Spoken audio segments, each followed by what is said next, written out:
Mexique, l'ancien homme le plus gros au monde rêve de marcher de nouveau. Un Mexicain de 33 ans pesait près de 600 kg il y a 18 mois. Après plusieurs opérations, il en a déjà perdu 250. Son prochain objectif est de marcher à nouveau. Le Mexicain Juan Pedro Franco passe de moins en moins de temps prostré dans son lit. À l'aide d'un marcheur spécial qui l'aide à supporter son poids, celui qui a été l'homme le plus gros au monde commence à faire des pas, mais ce qu'il veut surtout, c'est marcher seul sans suffoquer. Le jeune homme de 33 ans, natif de l'état de Aguascalientes, centre du pays, pesait 595 kg en octobre 2016. Ce poids, qui résultait d'une alimentation inadéquate et d'un mauvais fonctionnement de la thyroïde, lui a valu le titre au Guinness d'homme vivant le plus gros au monde.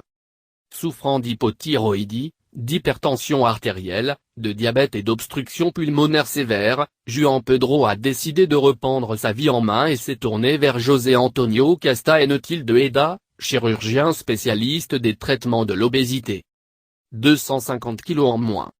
En novembre 2016, il a déménagé, avec sa mère, d'Aguascalientes à Guadalajara, à l'ouest du Mexique, où se trouve Gastric Bypass Mexico, la clinique de M. Castañón de Eda, afin d'être plus proche de l'équipe d'experts. La première étape consistait à suivre un régime méditerranéen très sévère. En mai 2017, Juan Pedro Franco est entré dans la salle d'opération pour la première fois pour subir un manchon gastrique et 6 mois plus tard pour un bypass. Ces deux opérations ont pour but de réduire la taille de l'estomac. Diminuer sa capacité à manger était la seule façon de lui faire perdre du poids, car brûler des calories ne suffisait pas.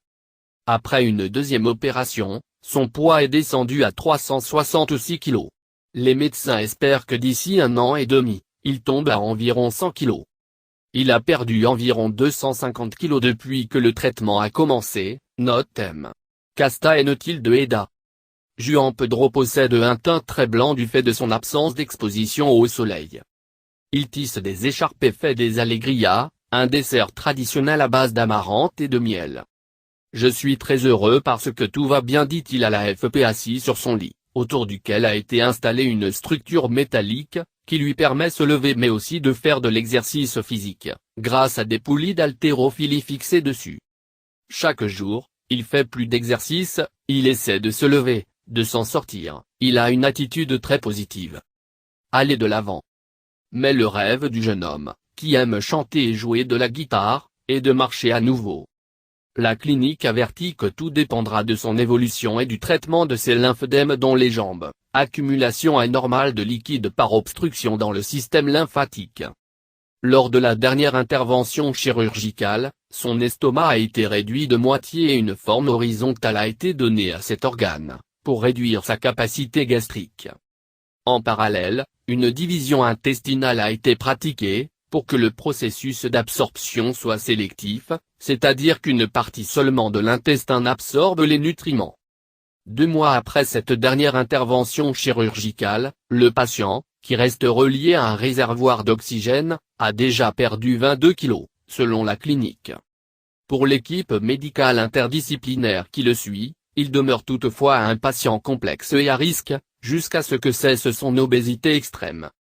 Nous essayons de sauver une vie et nous resterons vigilants jusqu'à ce qu'il soit hors de danger. Selon des études de l'Organisation des Nations Unies pour l'alimentation et l'agriculture FAO et de l'Organisation mondiale de la santé, OMS, 58% des habitants d'Amérique latine et des Caraïbes souffrent de surpoids.